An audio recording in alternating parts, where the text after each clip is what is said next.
नमस्कार दोस्तों, इस चैनल हेल्प पीपी में आप सभी का स्वागत है। दोस्तों, बायोलॉजी की क्लास जो हम कंटिन्यू आपके लिए लेके आ रहे हैं उसका आज लास्ट लेसन है। ओवरऑल हमने सब कुछ कंप्लीट कर लिया है। आज हम मिसलिनियस देखेंगे, कुछ ऐसी चीज़ें जो बहुत ज़्यादा आती हैं, स्टैटिक चीज़ें, जो चीज़ें आती हैं, जो चीज़ हर एग्ज़ाम में पूछी जाती है।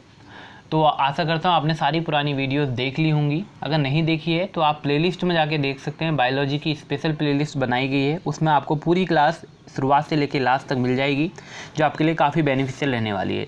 कल हमने इसी मिसलिनियस में इन्वेंशन के देख लिया था कि किसने किस चीज़ का इन्वेंशन किया था। तो आप इसका चाहें तो स्क्रीनशॉट ले सकते हैं। मैं थोड़ा जूम कर लेता हूँ और थोड़ा धीरे धीरे आपके सामने चलाऊँगा ताकि आप इजीली इसका स्क्रीनशॉट ले लें। तो आप इसका स्क्रीनशॉट ले लीजिएगा इन्वेंशन का। ये काफ़ी इंपॉर्टेंट है, क्योंकि देखिए आप किसी बुक से पढ़ेंगे तो उसमें काफ़ी चीज़ें लिखी होंगी और क्या पढ़ना है क्या नहीं इसे आप डिफ़ाइन नहीं कर पाएंगे। बट हियर आप इजीली डिफ़ाइन कर लेंगे कि मुझे ये पढ़ना है। तो आप इसका स्क्रीनशॉट ले लीजिएगा, यूज़फुल रहता है, इसलिए थोड़ा सा पढ़ लीजिएगा। आज हम जो बात करेंगे वो टर्मिनोलॉजी देखते हैं और उससे आगे जो चीज़ इंपॉर्टेंट है सब हम आज कवर कर लेंगे। जो टर्मिनोलॉजी है, किस वर्ड का क्या मीनिंग है, बहुत बार पूछा जाता है। पहला वर्ड है आपका ट्रांसक्रिप्शन। ट्रांसक्रिप्शन प्रतिलिपि हिंदी में जिसे कहते हैं, इसका जो अर्थ है वो है formation of single standard mRNA by double standard DNA molecule is known as transcription. जो ट्रांसक्रिप्शन आपको नज़र आ रहा होगा, इसका कहने का मतलब ये है कि जब हमने देखा था कि जब प्रोटीन का निर्माण होता था तो जो DNA था, DNA डबल हेलिक्स है, उससे जो RNA बन रहा है उसकी प्रोसेस जो मैंने आपको सेंट्रल डॉग्मा बताई थी, फिर RNA से आपका प्रोटीन बनता है। तो कंप्लीट जो आपकी ये प्रोसेस है ये सेंट्रल डॉग्मा कहलाती है। तो DNA टू RNA जो बनता है, मैं इसे अच्छी तरीके से लिख लेता हूँ ताकि आपको समझ में आ जाए अच्छे से। कलर भी रेड कर लूँ। देखिए, ये आपका है DNA, ठीक, ये है आपका RNA, ठीक, और नेक्स्ट है आपका क्या, प्रोटीन, ठीक। DNA टू RNA की जो DNA टू RNA होगा वो आपका क्या कहलाएगा, वो आपका ट्रांसक्रिप्शन कहलाएगा। इस चीज़ को ध्यान रखिएगा, ट्रांसक्रिप्शन कहलाएगा। और RNA टू जो प्रोटीन होगा वो आपका ट्रांसलेशन कहलाएगा। बस ये इतनी सा है ताकि आप इसे इजीली समझ सकें। ये सेंट्रल डॉग्मा के नाम से जाना जाता है। प्रश्न इससे 3 टाइप के बन सकते हैं कि सेंट्रल डॉग्मा क्या है। तो सेंट्रल डॉग्मा आपका DNA से डायरेक्ट आपका प्रोटीन का, जो DNA से प्रोटीन बनने की जो प्रोसेस है वो सेंट्रल डॉग्मा के अंदर आती है। इसके 2 चरण हैं, इसके 2 पार्ट हैं। Number 1, DNA to RNA we call transcription and RNA to protein we call translation.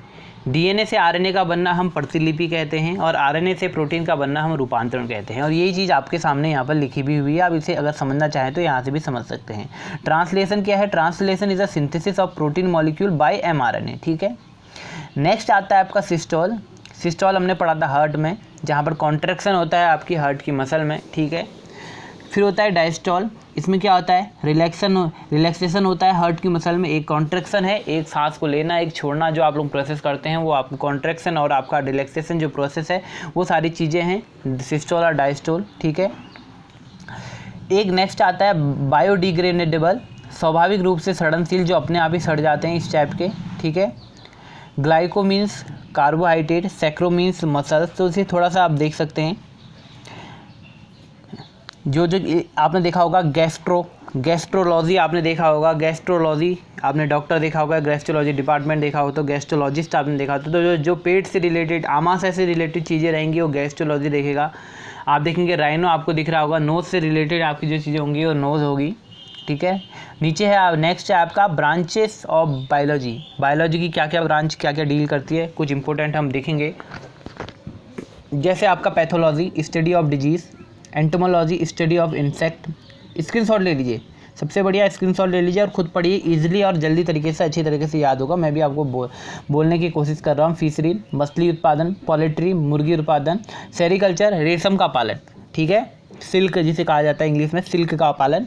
Next आपका एपीकल्चर, बहुत बार आया हुआ क्वेश्चन है, एपीकल्चर किससे रिलेटेड है, तो मधुमक्खी पालन से इसका संबंध है। एपीकल्चर बहुत बार आया हुआ है, एपीकल्चर। फॉरेस्ट्री तो आप सभी जानते हैं, डेवलपिंग ऑफ फॉरेस्ट रहते हैं। माइक्रोबायोलॉजी, बायोलॉजी का जो माइक्रो चीज़ें हैं उनका अध्ययन जो होगा micrology. Science dealing with the structure functions use of micro organism. Medicine क्या होगा, the science of treating disease with drugs, तो ये पूरी मेडिसिन कहलाएगी। फिर आता है आपका agrostology, study of grasses. Algology, study of algae या फाइकोलॉजी के नाम से भी जानते हैं इसे। तो ये सारी आपकी हैं। आप इसे चाहें तो आप इसका स्क्रीनशॉट ले लीजिए। Anaesthesiology branch dealing with practice of anaesthesia, ठीक है। Angiology study of blood vessels, anthology study of flower and flowering plants, anthropology ये भी काफ़ी इंपॉर्टेंट है, study related to origin culture development and present and past generation. English में भी आपके कई बार इसके वन वर्ड सब्स्टिट्यूशन पूछ लिया जाता है, तो एंथ्रोलॉजी का संबंध किससे है, तो आप लोग यहीं से भी पढ़ सकते हैं। Araneology study of spiders, arboriculture cultivation of trees and shrubs, arthrology study of joints.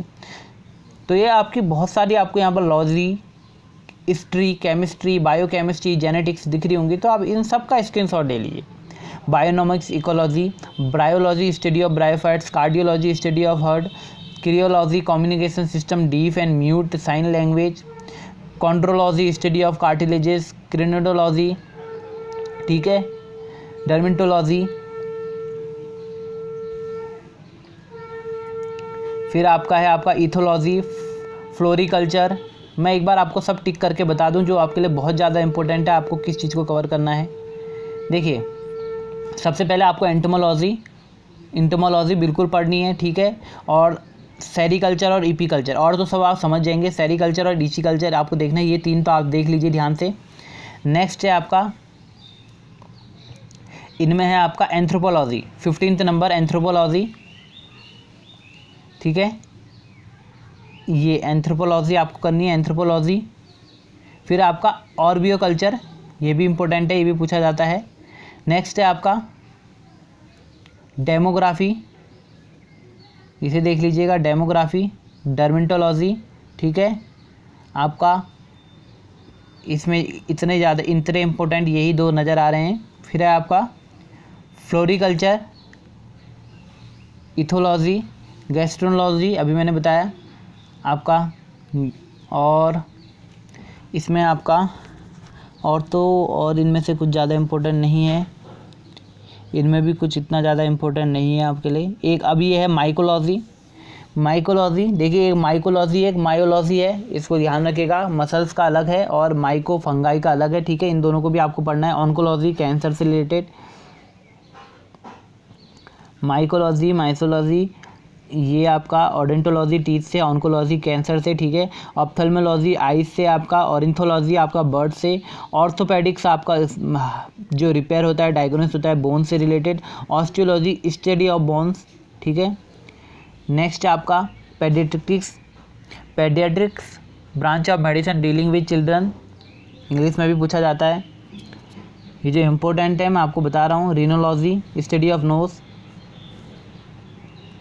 सेक्रोलॉजी भी पूछा जाता है कई बार, सोनोग्राफी पूछा जाता है, ठीक है, यूरोलॉजी पूछा जाता है।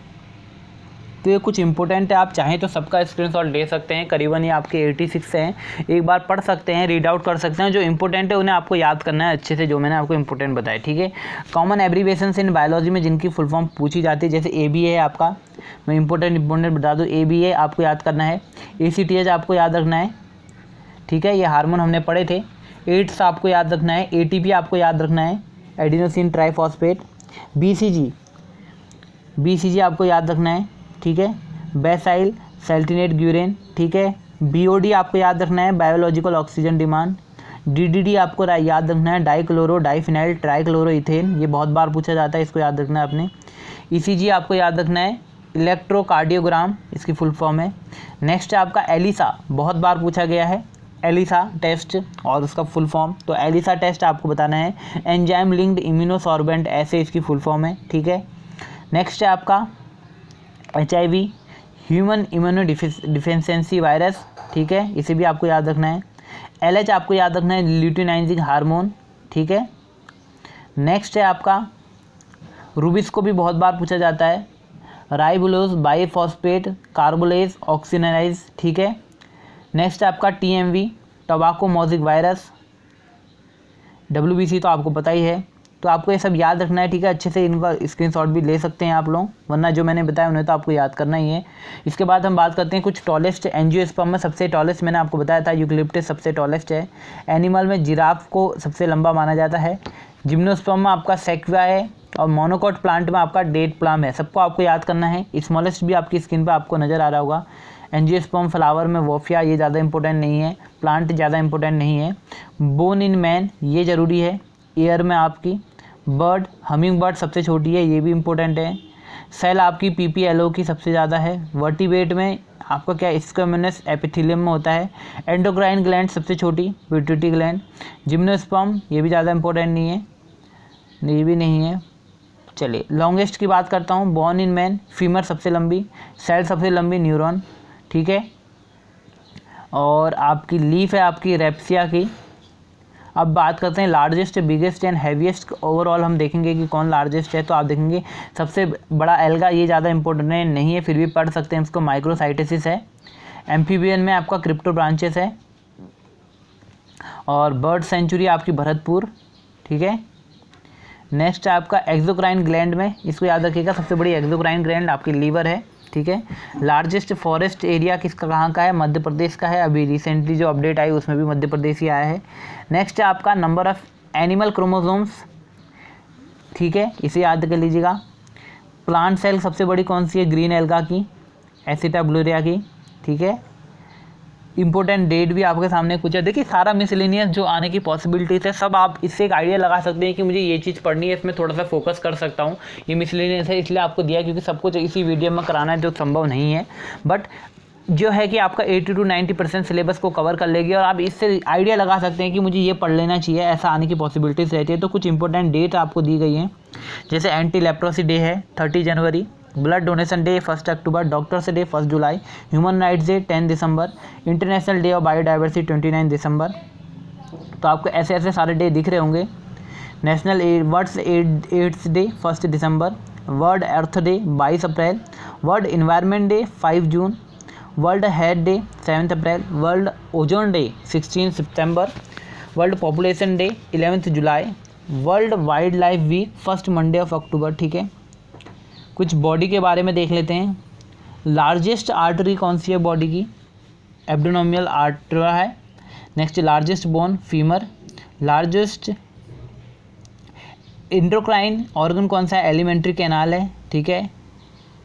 लार्जेस्ट एंडोक्राइन ग्लैंड कौन सी है, थायराइड है। लार्जेस्ट ग्लैंड कौन सी है, लीवर की है, ठीक है। लार्जेस्ट ग्लैंड देखिए, एक एंडोक्राइन ग्लैंड है, टोटल ग्लैंड की बात करेंगे तो लीवर, वैसे अगर एंडोक्राइन की करेंगे तो थायराइड, ठीक है। Largest salivary gland, parotid gland. Largest vein, inferior vena cava, ठीक है। लार्जेस्ट रीजनरेटिव कैपेसिटी ब्रेन की रहती है। Longest cell in body, neuron. Largest cranial nerve, vagus. Longest nerve of the body, sciatic, ठीक है। मसल्स का नंबर क्या है, 639, ये आप देख सकते हैं स्क्रीन में। Number of cranial nerves 12 pairs, बहुत बार पूछा जाता है। Number of spinal nerves 31 pairs, ठीक है। स्मॉलेस्ट बोन आपकी stapes. Speed of sneezing 60 to 100 miles per our.